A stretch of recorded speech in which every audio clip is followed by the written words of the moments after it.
Happy life, خوشگوار زندگی کے بارے میں ہم سوچتے ہیں تو عموماً کیا سوچنے لگتے ہیں کہ شاید اس کے لیے کوئی بہت بڑا گھر چاہیے، محل نما گھر ہو جس میں ہم رہتے ہوں، اعلیٰ کھانے ہوں، بہترین لباس ہوں، زیورات ہوں، اور کرنے کا کوئی کام نہ ہو. یہ زندگی تو بڑی خوشگوار زندگی ہے.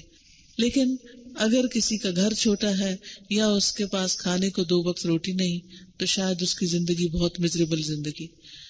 اصل بات یہ نہیں کہ کس کو دنیا کی پروویژن زیادہ ملی ہے، اصل بات یہ نہیں کہ دنیا کی نعمتیں کس کے پاس زیادہ ہیں.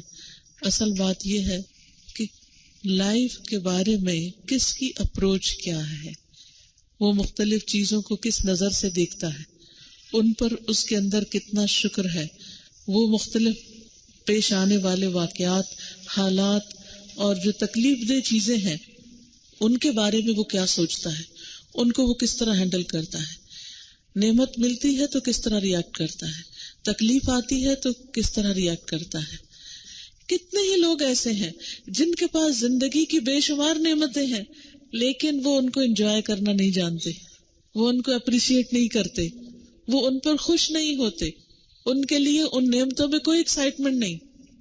ہمارے پاس زندگی کی نعمت ہے، ہمارے پاس اولاد کی نعمت ہے، گھر ہے، شوہر ہے، بچے ہیں، کھانا ہے، سب کچھ ہے، لیکن اس کے باوجود بھی ہم خوش نہیں.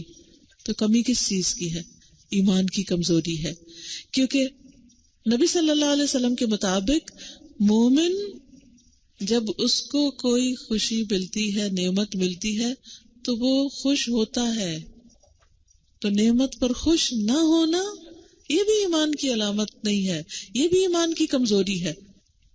اور دوسری صورت کیا ہوتی ہے کہ انسان پر کوئی تکلیف آئے، تکلیف آنے پر مومن کا رویہ کیا ہوتا ہے؟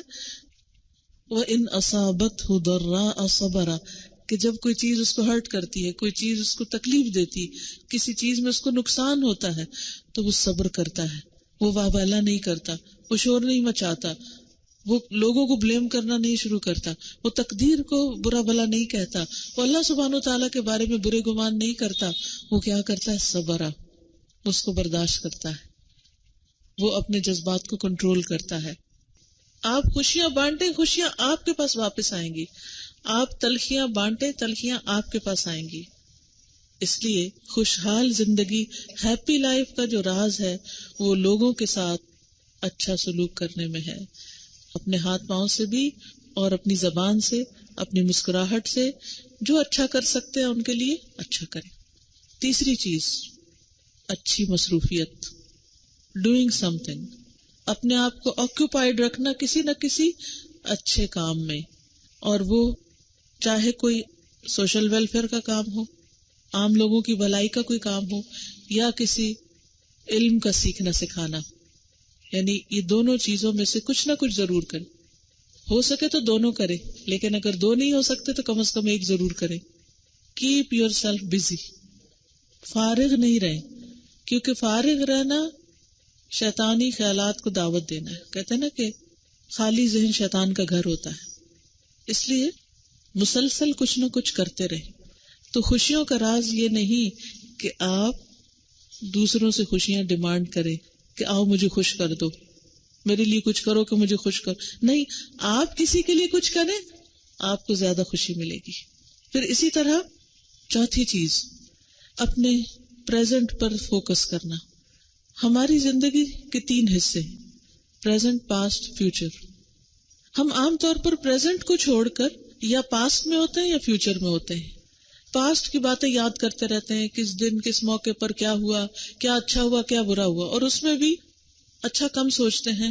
ان باتوں کے اوپر زیادہ ریگریٹ کرتے رہتے ہیں یا ان باتوں کے بارے میں زیادہ سوچتے ہیں جو ہمارے ساتھ کچھ حادثات ہو چکے ہوتے ہیں یا ہمارے ساتھ کوئی تکلیف دہ مواقع پیش آ چکے ہوتے ہیں یا لوگوں کے کچھ رویے ہوتے ہیں، اور خصوصاً جو ہمارے قریب کے لوگ ہوتے ہیں. ماضی پر غمگین نہ ہو. اسی طرح مستقبل کے بارے میں ہم اور فکر اور انگزائٹی کہ فلاں کام کب ہوگا، وہ میرا بیٹا ڈگری کب کرے گا، پھر اس کی شادی کب ہوگی، پتہ نہیں جاب کہاں ملے گی، کہاں سیٹل ہوگا، اور دن بھر یہی فکریں، اور دن بھر نہیں رات بھر بھی یہی فکریں. اب اس سے باہر نکلتے نہیں، ایک فکر ختم ہوتی ہے تو ایک اور. ان سب چیزوں کے بارے میں یاد رکھنا چاہیے. ہر چیز کا ایک وقت مقرر ہے. وہ اس سے پہلے نہیں ہونے کی. اگر ہم یہ کہ جلدی ہو جائے، فوراً ہو جائے، ابھی ہو جائے، آج ہو جائے، تو یہ نہیں ہو سکتا. تو فیوچر میں نہیں، پاسٹ میں نہیں، پریزنٹ میں رہیے، حال میں رہیے. اس وقت کے حال پر غور کیجیے کہ اس وقت اللہ نے آپ کو کیا کیا نعمت دی، کیونکہ یہ آپ کے ہاتھ سے نکل جائے گی، پھر نہیں آئے گا. اچھا ہم کیا کرتے جب گزر جاتے پھر کہتے ہاں وہ فلاں دن بڑا اچھا تھا، مزہ آیا تھا، وہ فلاں چیز ایسے تھی، اس وقت آپ نے انجوائے نہیں کیا، اب آپ کیا کہہ رہے ہیں. پھر اسی طرح انسان اپنے آپ کو اسٹرانگ کرے خوف دلانے والے خیالات کا مقابلہ کرنے کے لیے. اور وہ اسٹرانگ کیسے ہو سکتا ہے؟ نماز کے ذریعے، دعا کے ذریعے، اچھی کمپنی، اچھے دوست. ایسے لوگوں سے ہمیشہ بچیے جو منفی سوچتے ہیں اور آپ کو ڈراتے ہیں اور خوف زدہ کرتے ہیں. بعض اوقات آپ کو کوئی چھوٹی سی بیماری ہوتی ہے، آپ کسی سے ذکر کرتے ہیں، وہ آپ کو ایسی ایسی خوفناک باتیں کرے گا، آپ کو یوں لگے گا جیسے آپ تو اب زندہ رہنے کے قابل ہی نہیں رہے. تو ایسے لوگوں سے بچیے، منفی باتیں کرنے والوں سے پرہیز کیجیے، ان سے دور رہیے، اچھی کمپنی اختیار کیجیے تاکہ آپ کا دل مضبوط رہے.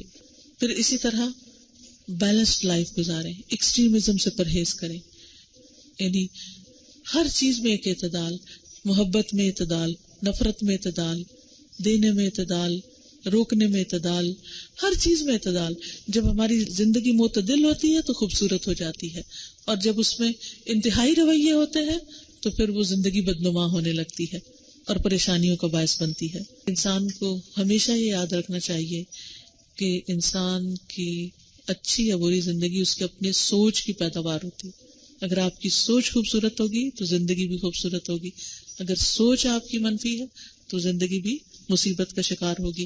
تو اللہ تعالیٰ سے دعا ہے کہ وہ ہمیں اچھے کاموں کی توفیق دے اور ہم زندگی میں اچھے اچھے گولز اور اچھی سوچیں لے کر اپنی زندگیوں کا آغاز کریں، اور جو ماضی ہے اس کے برے کو دفن کریں، کیونکہ یہ زندگی بار بار نہیں ملے گی، یہ ایک ہی دفعہ ملی ہے، اور اس زندگی کو خوبصورت طریقے سے گزارنا ہے تاکہ ہمیشہ کی زندگی بہترین ہو، کیونکہ وہاں کی زندگی اصل زندگی ہے اور وہاں انسان کو وہ ملے گا جس کو وہ تیار کر کے آئے گا اپنے لیے. اگر ہم نے اس زندگی کو ضائع کر دیا تو وہاں کچھ تیاری کا وقت نہ ہوگا. تیاری کا دن آج ہے اور جزا کا دن کل ہے. اگرچہ اچھا کرنے والوں کو اللہ کا وعدہ ہے کہ یہاں بھی اچھا ملے گا.